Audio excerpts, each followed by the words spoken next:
जी अस्सलाम वालेकुम। चैप्टर 2 है जी ऑपरेटिंग सिस्टम स्ट्रक्चर के बारे में।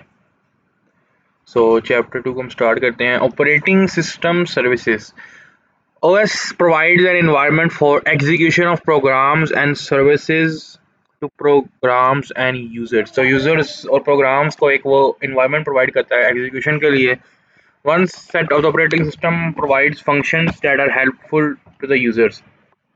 OS जो है वो कुछ functions provide करता है जो users के लिए हेल्पफुल होते हैं। और वो कौन कौन से फंक्शंस है वो आगे जाके डिस्कस करेंगे। यूज़र इंटरफेस जो है उसमें यूआई में वो कहता है कि almost all OS have a UI varies between CLI command line और जीयूआई। इसमें बैच ऑपरेटिंग सिस्टम भी आता था यूज़र इंटरफेस के लिए। बैच में अगर आपको याद हो, यार अभी टाइम नहीं है, वो इस तरह का कमांड नहीं होता वो भी। Program execution, the system must be able to load a program into the memory and run that program and execution either normally or abnormally indicating error। तो program execution भी OS services में आती है। IO operations, a running program may require IO which may involve a file or an IO device। उसके बाद one set of operating system services provides functions that are helpful to the user। continue है ये उसका। file system manipulation। A file system is a set of particular interest A file system is a set of particular interest programs need to read and write files and directories, create, lead them, search them, list them, information निकालना, permission management। ये सारा file system manipulation में होता है। Communications processes may exchange information on the same computer or between computers over a network। Communications may be via shared memory or through message passing जिसमें packets involve होते हैं। Error detection: OS needs to be constantly aware of possible errors।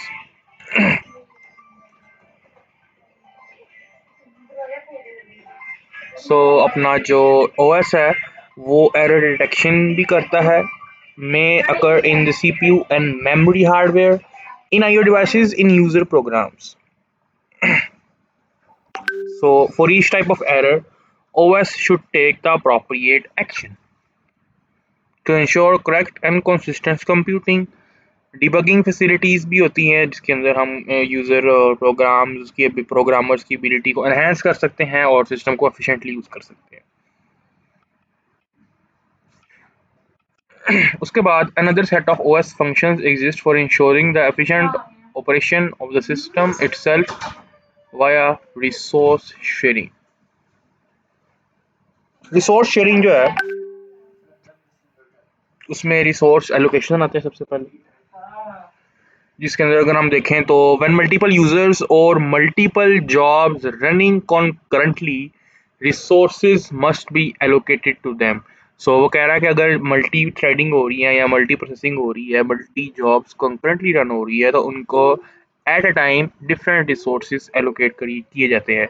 Many types of resources, कौन कौन से resources होते हैं उसमें CPU cycles आते हैं, मेन मेमोरी, फाइल स्टोरेज और आईओ डिवाइसेस। अकाउंटिंग का जो ओएस की सर्विस अकाउंटिंग की उसको कीप ट्रैक ऑफ यूजर्स, कौन सा यूजर ने कितना इस्तेमाल किया है and what kinds of computer resources. ये टास्क मैनेजर वाला वही थोड़ा बहुत उस तरह का सीन है। Protection and security. Protection and security, the owners of information stored in multi-user or network computer system may want to control use of that information। Concurrent processes should not interfere with each other। ये जो है ना इस तरह के systems में इस्तेमाल होती है। प्रोटेक्शन सिक्योरिटी बहुत ज़रूरी होती है। जहाँ एक सर्वर हो और उस सर्वर को डिफरेंट क्लाइंट्स कनेक्ट हो, मतलब इस तरह का कोई आर्किटेक्चर हो आपका कि जहाँ एक ही नेटवर्क पे काफ़ी सारे कंप्यूटर सिस्टम हो और वो कुछ रिसोर्स और इंफॉर्मेशन आपस में शेयर कर रहे हो, तो उसमें इंटरफेरेंस ना हो, उसको अवॉइड करने के लिए protection and security operating system की सर्विसेज इस्तेमाल होती हैं। Protection involves ensuring that all access to the system resource is controlled Security of the system from outsiders required user authentication extends to defending external IO devices from invalid access. So security में वो user authentication होती है, fingerprint हो सकता है आपका, कोई भी किसी तरह का भी सिक्योरिटी लॉक इस्तेमाल किया जा सकता है। View of operating system services तो ये है कुछ एक व्यू। सबसे पहले users and other system programs, जो GUI है, बैच है या कमांड लाइन है, ये यूजर इंटरफेस है, ये सिस्टम कॉल्स है और ये सर्विसेज है और ये हमारा ऑपरेटिंग सिस्टम है और उसके नीचे हार्डवेयर है। तो सिस्टम कॉल्स और सिस्टम सर्विसेज और यूजर्स के दरमियान सिस्टम कॉल होती है जो कि as a medium of communication होता है। प्रोग्राम एग्जीक्यूशन सर्विसेज में IO, file communication, resource accounting, protection, security और एरर डिटेक्शन ये सर्विसेज में इस्तेमाल होती है। ये सारा हमने डिस्कस किया है बड़ा ब्रीफली। उसके बाद इतना तेजी से क्यों नीचे जा रहा है? ओके सो इसके बाद user operating system interface CLI। सो CLI जो है वो कमांड लाइन इंटरप्रेटर है, जो कि कमांड एंट्रीज जिसमें हम करते हैं, sometimes implemented in kernel, sometimes by system program, sometimes multiple flavors implemented यानी कि shells।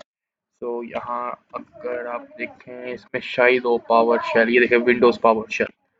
So actually this is an operating system और इसको कहते हैं कमांड लाइन ऑपरेटिंग सिस्टम, जिसके अंदर हम डिफरेंट डायरेक्टरीज के अंदर मूव कर सकते हैं कुछ भी। ये जैसे देखें डायरेक्टरी है, इस फाइल के अंदर कितनी डायरेक्टरीज है। सो ये पावर शेल इसको कहते हैं, shells. Primarily फेचेस a command from user and executed, जैसे मैंने अभी उसको कमांड दी ls की और उसने उसको एग्जीक्यूट किया। Some time commands built in है, some time just names of the programs. जैसे उसमें अगर आप VS कोड डॉट डॉट करें तो कोड को वो VS कोड खुल जाएगा। उसके बाद some if the latter adding new features doesn't require shell modification. तो आगे चलते हैं, Bourne shell command interpreter. So ये मैक का है शेल कमांड इंटरप्रेटर उस जमाने का। सो इसी quite much similar to the Windows shell, जिसमें ये ls की कमांड यहाँ एक यूज़ की है उसने, और ये उसने उसको उसकी सारी डायरेक्टरी शो कर दी है। यहाँ उसने pwd यानी कि पासवर्ड आई थिंक सो उसने दिया, कमांड मुझे इतनी याद नहीं है ये pwd वाली। उसके बाद इसने यहाँ डिफरेंट कमांड्स दी हैं, मतलब के IOSTAT5, तो ये उसने इसको सारे इसके डिस्क शो कर दिया, CPU लोड एवरेज। ये अपना बॉर्न शेल कमांड है। उसके बाद यूज़र ऑपरेटिंग सिस्टम इंटरफेस। अब GUI पे आते हैं, हम जो अभी हम इस्तेमाल कर रहे हैं, जो आप यूज़ कर रहे हैं, जिससे आप YouTube देख रहे हैं, ये GUI इंटरफेस है।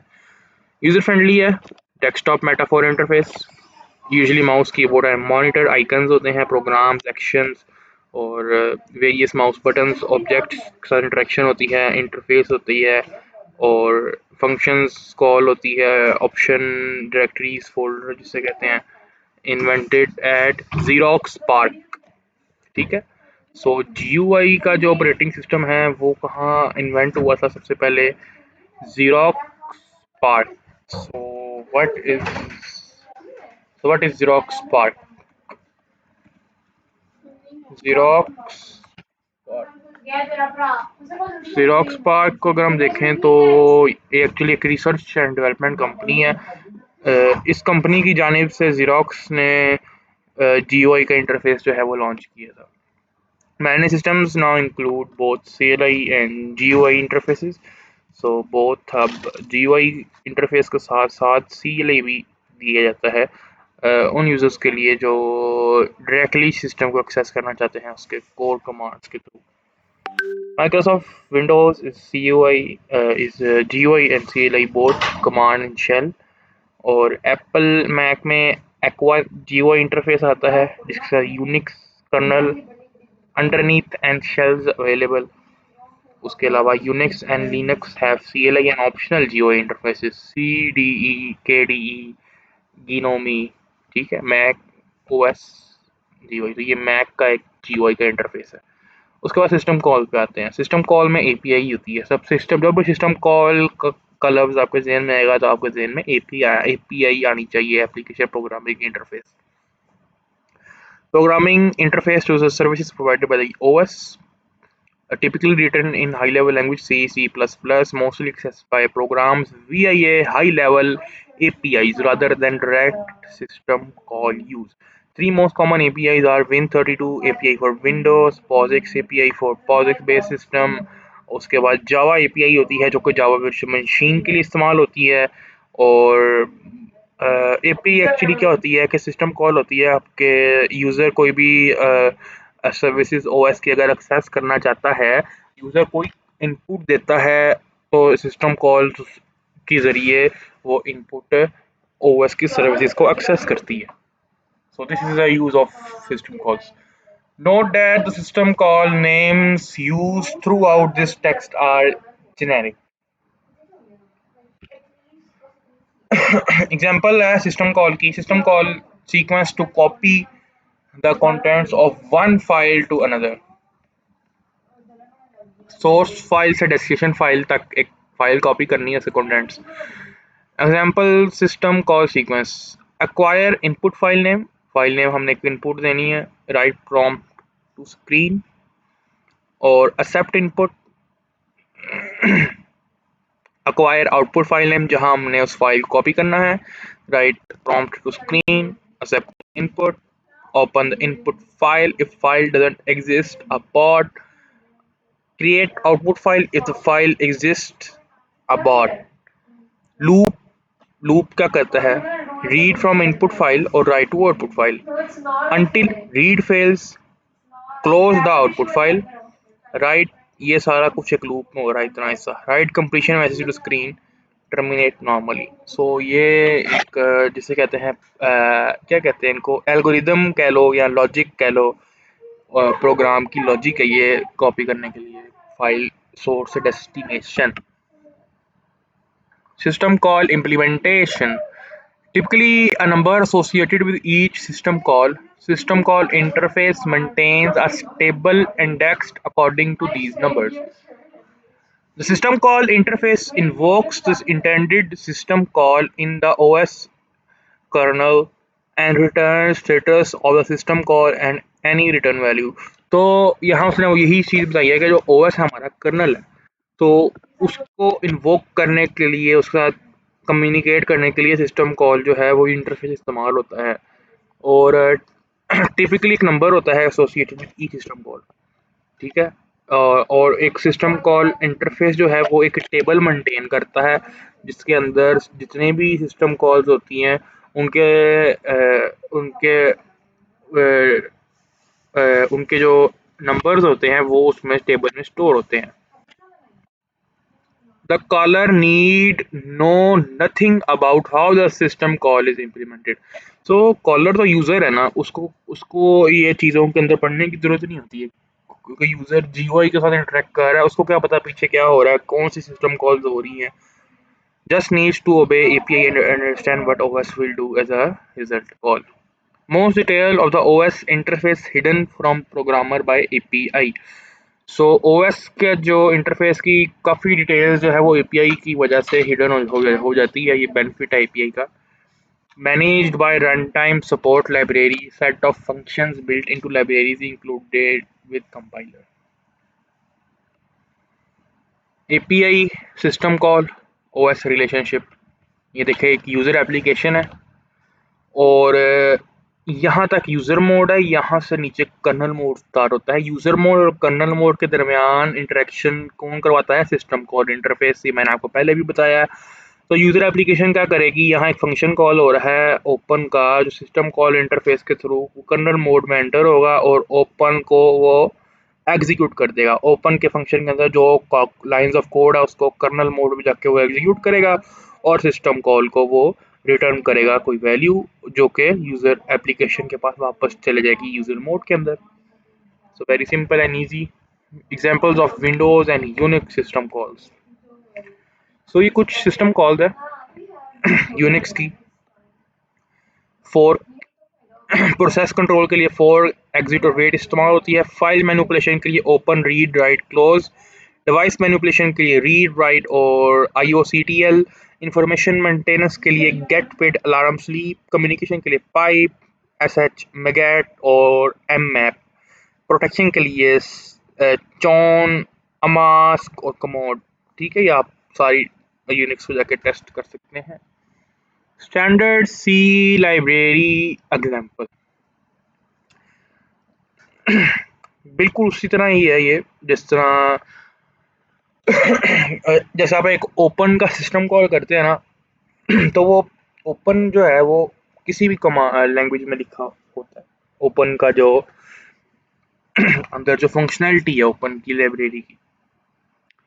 इसी तरह यहाँ एक एग्जांपल उसने दी है कि प्रिंट एफ को जब हम कॉल करते हैं तो वो बैकएंड पे काम क्या होता है।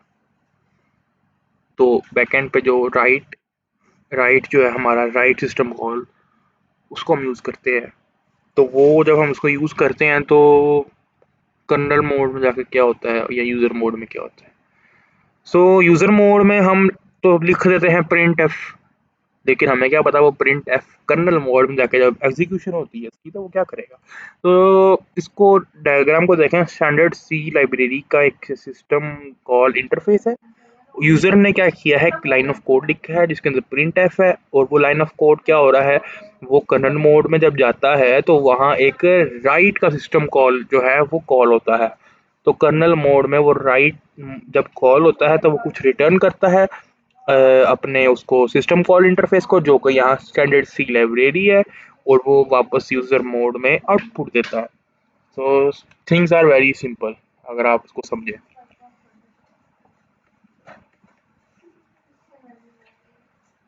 OS design and implementation. Design and implementation of OS not solvable, but some approaches have proven successful. Internal structure of different OS can vary widely. Start the design by defining goals and specifications affected by choice of hardware, type of system, user goals या system goals. User goals कौन से होते हैं? OS should be convenient to use, easy to learn, reliable होना चाहिए, safe होना चाहिए, fast होना चाहिए। ये यूजर के कंसर्न है। सिस्टम गोल्स में क्या होता है कि it should be reliable, error free होना चाहिए, इम्प्लीमेंटेशन आसान हो, उसकी मेंटेनेंस आसान हो, एफिशिएंट होना चाहिए और should be easy to design. उसके बाद OS कर्नल। कर्नल यहाँ से कर्नल जो है उसका शुरुआत होती है कर्नल की, आगे कर्नल ही कर्नल है। ठीक है ना, और बड़ा मजे का टॉपिक है ये। Kernel is central component of an operating system. तो जैसे कि मैंने आपको कहा कि ये दिल है भाई ऑपरेटिंग सिस्टम का, kernel. It acts as an interface between the user application and the hardware. तो हार्डवेयर और यूजर के दरमियान का जो इंटरफेस है उसको कर्नल कहते हैं। The sole aim of the kernel is to manage the communication between the software and the hardware. The main task of the kernel are process management, device management, memory management और interrupt handling, IO और file systems. अच्छा, kernel की types monolithic और monolithic kernel होता है और एक micro kernel है। ठीक है, मतलब दो ही है, हाँ जी दो ही है। अच्छा जी, मोनोलिथिक और माइक्रो कर्नल। मोनो का मतलब है single single layered kernel, micro का मतलब है इसमें डुअल लेयर्स होती है, एक से ज़्यादा लेयर्स होती है। मोनोलिथिक जो है ना वो ओल्डर अप्रोच है, मतलब कि basic systems like processes and memory management, interrupt handling were packed into a single module in a kernel space. तो इसमें एक ही मॉड्यूल होता था। ये ओल्ड वर्जन्स कर्नल के में इस्तेमाल होता था monolithic. Some serious problems like size was huge, poor maintainability, bug fixing, and addition of new features resulted in recompilation of the whole kernel code which could consume hours. So MS-DOS यानी कि disk operating system, जो कि हमारा command line system है, shells वगैरह जो भी अभी मैंने आपको दिखाया था शेल, तो वो जो है ना वो मोनोलिथिक अप्रोच को इस्तेमाल करते थे। जब से GUI आया है हमारा तो हम शिफ्ट हो गए माइक्रो कर्नल पे। माइक्रो कर्नल मॉड्यूलर अप्रोच है, मॉडर्न अप्रोच है। इसमें क्या होता है कि कर्नल में डिफरेंट मॉड्यूल्स होते हैं which can be dynamically loaded and unloaded. तो वो डायनामिकली लोड होते हैं और अनलोड हो जाते हैं। Easy extension of OS capabilities. Maintainability becomes so easy as only the concerned modules needs to be loaded and unloaded every time if there is change or bug fix in a particular module. So ये इसमें क्या होता है micro में कि micro में जो modules है ना वो डिफरेंट लोड होते हैं डायनामिकली, यानी कि जो यूजर की रिक्वायरमेंट के मुताबिक जो मॉड्यूल चाहिए सिर्फ वही लोड होता है। जबकि मोनोलिथिक में क्या होता था कि वो एक पूरा पैक होता था मॉड्यूल्स का और उसको पूरा पैक लोड लोड होता था जिसमें से वो टाइम कंज्यूम करता था और वो स्पेस भी कंज्यूम करता था। क्यों? और वो फिर जब अनलोड होता था वापस पैक होता था तो वो सारा कुछ दोबारा पैक होता था। तो that was a major disadvantage of monolithic. So आगे माइक्रो कर्नल के बारे में उसने मजीद कुछ बताया है कि solve the problem of ever growing size of kernel code which we could not control in monolithic approach. This architecture allows some basic services like this device driver management, protocol stack, file system to run user space. It reduces the kernel size and increases the security and stability of the OS. ये वही चीज़ें सारी अभी आपको बताई है मैंने। If network service crashes due to buffer overflow, then only the networking service memory would be corrupted, leaving the rest of the system still functional. क्योंकि सारे मॉड्यूल्स डिफरेंट इसके अंदर लोड होते हैं, तो जिस मॉड्यूल के अंदर एरर आएगा सिर्फ उसको ही वही क्रैश होगा, वही नहीं चलेगा, बाकी सारे चलेंगे। जबकि जो मोनोलिथिक कर्नल होता है वो अगर क्रैश हो जाए तो वो आपका वो पूरा पट्टा बह जाता है। माइक्रो कर्नल वर्सेस मोनोलिथिक, इसमें एक एप्लीकेशन है, इसमें भी एप्लीकेशन है। एप्लीकेशन आगे इंटरेक्ट करती है at a time dynamically different components के साथ। इसमें वो सीक्वेंशियल अप्रोच इस्तेमाल होती है और ये स्पेस जो है इसमें ज़्यादा कंज्यूम होती है, इसमें यूज़र स्पेस इस्तेमाल होती है बस। और okay, instructions execution. Once a program is in memory, it has to be loaded. To do this, each instruction must be locked or decoded, acted upon return until the program is completed. This is achievable by the use of what is termed the instruction execution cycle. So, which is the cycle by which each instruction in turn is processed. Instruction execution, i.e. इसके बारे में हम थोड़ा यहाँ मज़ीद पढ़ते हैं, यहाँ से आपको समझ आएगी। The process in which CPU reads instructions from the memory and execute each instruction. The processing required for single instructions called instruction cycle. तो एक सिंगल इंस्ट्रक्शन को प्रोसेसिंग करने के लिए उसको हम क्या कहते हैं? Instruction cycle. सो ये एक इंस्ट्रक्शन साइकिल है। फेच, डिकोड, एग्जीक्यूट, फिर स्टोर, ये कि एक इंस्ट्रक्शन को एग्जीक्यूट करने का ये साइकिल होता है। जो डिकोड होता है वो हमारा कंट्रोल यूनिट से होता है और अर्थमेटिक लॉजिक यूनिट के अंदर हम उसको एग्जीक्यूट करते हैं, रैम में हम उसको स्टोर करते हैं और रैम से ही हम उसको फेच भी करते हैं। At the beginning of each instruction cycle, CPU fetches instructions from the memory. PC holds the address of the next instructions to be executed. Okay. Job types. There are two type of jobs. एक input output jobs होती हैं और एक CPU की jobs होती हैं। If in an application most of the tasks are input output oriented, then it is called input output jobs. For k is equal to 0 और k is less than equal to 5, k plus plus, तो cout k। तो ये जो है जी एक input output की job है कि हमने एक इनपुट दी है कि k की ये कंडीशन और इसको आउटपुट कर दे इतने times. CPU limited jobs. If a program only needs computation processing, then it is called CPU limit। यानी कि एक सम उसने कह दिया है कि सम हमारा 0 है और उसने एक फॉर का लूप चलाया है और कंडीशन चाहिए है कि k 5 से लेस है और k में इंक्रीमेंट हो रहा है। Sum is equal to sum plus k, sum में k ऐड करी जाओ और उसको स्टोर करी जाओ सम के वेरिएबल के अंदर। तो ये जहाँ अरिथमेटिक प्रोसेसिंग आ जाती है तब वो CPU का काम होता है, क्योंकि arithmetic and logic unit is a part of CPU. So I hope so यहाँ तक आप लोगों को समझ आ गई होगी। आगे इंटरप्ट प्रोसेसिंग में आते हैं। इंटरप्ट क्या होता है, यहाँ जरा आप आंखें खोल लें। इंटरप्ट क्या होता है? Interrupt is an event that altars the sequence in which the processor executes instructions. The processor जब कोई इंस्ट्रक्शंस को एग्जीक्यूट कर रहा होता है तो उसका जब सीक्वेंस डिस्टर्ब होता है तो वो उसको एक इंटरप्ट कहते हैं। When an IO device completes an IO operation, some event occurs. The device issue an interrupt signal to the CPU.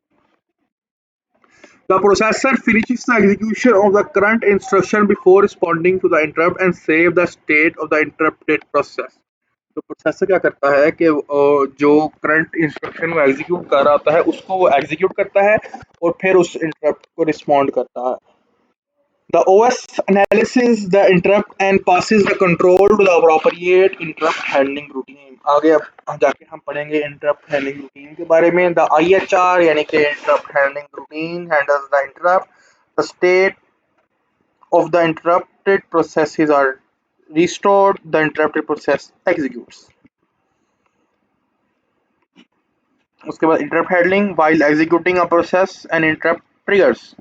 It is handled by the IHR interrupt handling routine. The process starts the execution again. So it can be handled using two approaches. Interrupt handling routine के अंदर हम दो approach इस्तेमाल कर सकते हैं IHR में, sequential और नेस्टेड। यहाँ से ज़रा कहानी थोड़ी समझने वाली है। सीक्वेंशियल में क्या होता है कि एक यूज़र प्रोग्राम है, ये इंस्ट्रक्शंस एग्जीक्यूट हो रही है, यहाँ एक इंटरप्ट आया है, इंटरप्ट को उसने हैंडल करके वापस आ गया और वापस आके फिर उसने दूसरा एक इंटरप्ट हैंडल किया और फिर वापस आके अपनी एग्जीक्यूशन स्टार्ट कर दी। ठीक है। नेस्टेड में क्या होता है, नेस्टेड में एग्जीक्यूशन होती है और एक इंटरप्ट आया, वो इंटरप्ट को कॉल चलाता गया। अब वो इंटरप्ट पूरा ही नहीं हुआ कि एक और इंटरप्ट आ गया, तो वो नेस्टेड में क्या होता है कि वो फिर अगले इंटरप्ट के पास चला जाएगा और अगले इंटरप्ट को एग्जीक्यूट करेगा। अगर कोई जब तक कोई और इंटरप्ट ना आए, तो कोई इंटरप्ट मजीद नहीं आया तो उसने इसको पूरा एग्जीक्यूट किया, वापस आया और पिछले इंटरप्ट का जो बचा हुआ हिस्सा था उसको फिर एग्जीक्यूट किया और वापस अपने प्रोग्राम की तरफ चला गया। तो this is the execution cycle. उसके बाद general purpose OS is very large program. Various ways to structure are DOS, Unix, abstraction layered में और माइक्रो कर्नल में मैश। ठीक हो गया है। सिंपल में अगर हम बात करें, सिंपल स्ट्रक्चर एमएस डॉस का है, मोर कॉम्प्लेक्स में जाए तो यूनिक्स का है, लेयर्ड में एब्स्ट्रैक्शन होती है, माइक्रो कर्नल मैश में इस्तेमाल होता है। सिंपल स्ट्रक्चर एमएस डॉस की अगर कहते हैं बात करें तो एमएस डॉस जो है return to provide the most functionality in least space, क्योंकि वो स्पेस कंज्यूम कम करता है। It is not a graphical interface, so it is not divided into modules. Although MS-DOS has some structure, its interfaces and levels of functionality are not well separated. Application program, residence system program, MS-DOS device drivers, ROM BIOS device drivers. Non-simple structure Unix. Unix जो है limited by hardware functionality. The original Unix operating system had limited structure. The Unix OS consists of two separable parts, system parts और colonel. Colonel में क्या होता है कि CPU, scheduling, memory और file management colonel provide कर देता है और ऑपरेटिंग सिस्टम के फंक्शंस कुछ प्रोवाइड करता है, large number of functions provide करता है, बल्कि क्योंकि यूनिक्स का जो टर्मिनल है ना वो काफ़ी वास्ट है, just like the Mac consist of everything below a system call interface and the above physical hardware। तो कर्नल के बारे में सुनिए यहाँ बताया हुआ है। ऐसा ट्रेडिशनल यूनिक्स का जो स्ट्रक्चर होता है ना, उसके अंदर यूज़र होते हैं, शेल कमांड्स या कोई भी इंटरफेस होता है और यहाँ हमारा कर्नल होता है। कर्नल और यूज़र के दरमियान सिस्टम कॉल इंटरफेस है और कर्नल इंटरफेस जो हार्डवेयर है, ये हमारे हार्डवेयर है जिसके अंदर मेमोरी कंट्रोलर होता है, डिवाइस कंट्रोलर और टर्मिनल कंट्रोलर। तो हार्डवेयर और कर्नल के दरमियान एक इंटरफेस है और यूज़र और कर्नल के दरमियान एक इंटरफेस है। Layered approach. The OS is divided into a number of layers, levels, each built on top of lower layers. The bottom layer, layer 0, is the hardware. The highest layer, N, is the user interface. With modularity, layers are selected such that each uses functions and services of only lower level layers. यानी कि सबसे ऊपर user layer होती है। User layer इस layer के functions को इस्तेमाल कर सकती है, ये लेयर इसको यूज कर सकती है, ये लेयर इसको यूज कर सकती है। लेकिन हार्डवेयर लेयर यूजर को तो ना यूज कर सकती है, यूजर से कोई चीज इस्तेमाल ना कर सकती। हार्डवेयर हार्डवेयर इस लेयर से भी नहीं ले सकती, इससे भी नहीं, इससे भी नहीं। तो एग्जीक्यूशन जो है वो इस तरह टॉप टू बॉटम है, not bottom to top. Microkernel system structure. So I guess this is the last उसका hybrid है। Okay. Moves as much from kernel into user space. Mach example है जी माइक्रो कर्नल की, जिसके अंदर Mac OS होता है, जैसे मैंने आपको बताया था। तो Darwin partially based on Mach, ये उसका नाम है। Communication takes place between user module using message passing. So user modules के दरमियान जो कम्युनिकेशन होती है इससे कर्नल की, वो यूजिंग मैसेज पासिंग है। बेनिफिट्स क्या है? Easier to extend a micro kernel, easier to port the OS to new architecture, it is more reliable, less code इसमें होता है, more secure है, और परफॉर्मेंस इसकी अच्छी होती है क्योंकि इसकी स्पेस यूजेबिलिटी कम होती है। Hybrid systems, most OS systems are actually not one pure model. Hybrid combines multiple approaches to address performance, security, usability needs. तो हाइब्रिड सिस्टम में हम परफॉर्मेंस, सिक्योरिटी और यूजिबिलिटी को देखते हैं। Linux Solaris kernels in kernel addresses space, so monolithic plus modular for dynamic loading of functions। so monolithic, और इसमें हम डायनेमिकली अपने फंक्शंस को लोड करते हैं। हाइब्रिड सिस्टम्स के अंदर विंडोज है, विंडोज मोस्टली मोनोलिथिक होती है, plus micro kernel for different sub systems personalities. Apple Mac OS hybrid, layered, Aqua UI, Cocoa programming environment, ये सारी हाइब्रिड systems है। Below is kernel consisting of mash, microkernel and BSD unique parts। तो Unix के वो parts और micro colonel का एक combination है जिसका नाम उसने कहा है जी plus IO kit and dynamically loaded modules, kernel extensions। So this was the end of chapter 2। Allah Hafiz।